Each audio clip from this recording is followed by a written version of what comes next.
Il y a beaucoup de jeunes garçons là dehors qui ont déjà la partie anale cassée, oui, et qui n'en parlent pas et qui cherchent des solutions, arrivent dans des églises, ils n'ont jamais de solution parce qu'ils ne veulent pas avouer le fait qu'ils ont cette partie qui est manquante en eux, parce que lorsqu'on te casse de ce côté-là, on récupère. Que tu as un oncle qui t'est sodomisé, que tu es... Sache que la sodomie est un acte de soumission. d'accord. On ne sodomise pas n'importe qui. Vous pouvez être 8 enfants dans une maison. Si on sodomise les 8, ça veut dire que les 8 étaient compliqués. Et quand je parle de femmes étoiles, je parle de garçons étoiles aussi. Parce que mais aujourd'hui, je parle de femmes étoiles, qu'on puisse comprendre. Pourquoi j'ai beaucoup insisté dans l'introduction sur la partie anale? C'est parce que je sais qu'en fait, c'est l'un des modes opératoires de nos jours que la plupart des femmes simplifient et pensent justement qu'il s'agit juste d'un petit plaisir qu'on donne à un homme en lui proposant l'anus. Si tu as ta propre femme à la maison et que tu as volé sa virilité par l'anus, sache que cette femme sache qu'elle n'est plus en mariage.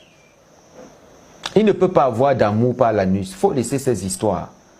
Parce que je suis son mari, il me sodomise. Et puis tu gardes ça. Et puis toi-même tu éprouves du plaisir. Et puis tu te vanteras d'être la femme de quelqu'un qui est marié.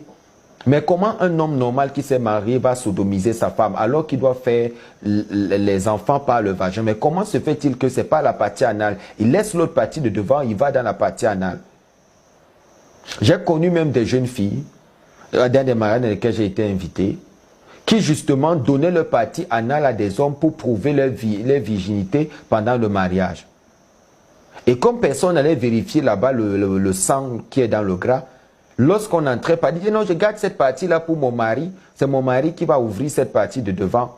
Mais imaginez ce instant, mademoiselle Marie Labaté. La porte centrale de cette maison est fermée et puis le bandit il ouvre les tôles de l'intérieur. Il porte la télé. À quoi c'est la porte qui est fermée? Pas rien du tout. Elle est fermée parce que les gens la verront fermée, mais il y a quoi dans la maison? Plus rien. Mais pourquoi les bandits auront besoin de passer donc par la porte principale alors qu'ils savent très bien qu'ils doivent voler par derrière? C'est la raison pour laquelle vous devez comprendre qu'il y a même des positions sexuelles. Que l'homme soit sain dans sa tête lorsqu'il les prend avec sa femme. Il y a des positions où l'homme il est derrière la femme et il est sur le fessier de la femme. Ce sont des positions de soumission. Je sais de quoi je parle. Ils appellent ça à cheval, ils peuvent appeler ça comme ils veulent. Mais il faut faire très attention. Parce que si cet homme est occultiste, il n'est pas dit que tous les hommes qui prennent cette position avec leurs femmes sont des occultistes. Mais ce que je veux dire, c'est que dans l'occultisme, il y a des positions sexuelles qui sont des positions de manipulation et de vol d'énergie.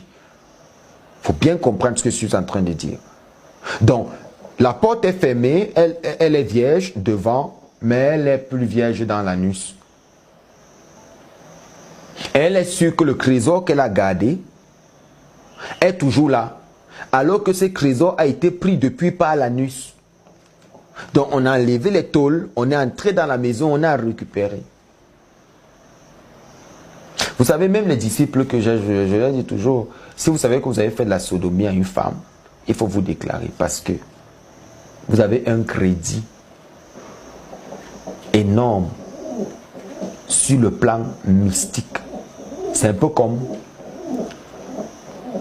vous trouvez le portefeuille de quelqu'un. Quand vous rentrez vous-même à la maison, il y a l'argent dedans, mais vous savez très bien que ce n'est pas votre portefeuille. Et qu'à tout moment, vous craignez qu'on vienne vous appeler pour que vous restituiez le portefeuille que vous avez pris. C'est la même chose. Lorsque vous entrez par la partie anale d'une femme, vous avez fait voler son héritage et son étoile.